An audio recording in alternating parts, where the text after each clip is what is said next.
So guys, in a YouTube channel, how you can find out by the updates, the YouTube channel updates. Suppose any changes, any updates will be happen, how you can check this option. In this call, we can go to option name is called YouTube Studio option. The YouTube Studio option, we have to find out by the news option. Which option will be news? In this news, they're showing for every option.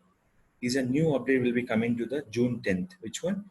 Video poll cards are going away. That's nothing but they remove this option. In a video cards option, the poll will be disabled this option. So anything will be news will be here. You can find out will be in this. This is news. So where this option will be find out. First of all, go to videos, click for edit, where the option will be cards option. In the right side, the cards will be there. In the cards option, when adding for new card time, the showing for poll option will be there. The poll option will be there up to June 10th is a new update. So this removed by the YouTube channels, this option. Which one? Poll option. After June 10th, video no longer be supporting poll cards.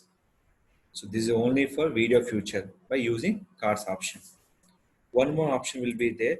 The channel when you open it, the showing for community tab for the particular poll option. That will be always available. Only disable that option will be remove completely permanent June 10th onwards. Video card poll option. This is a new update for YouTube channel viewers for the making for any polls on the video no longer available on June 10th onwards.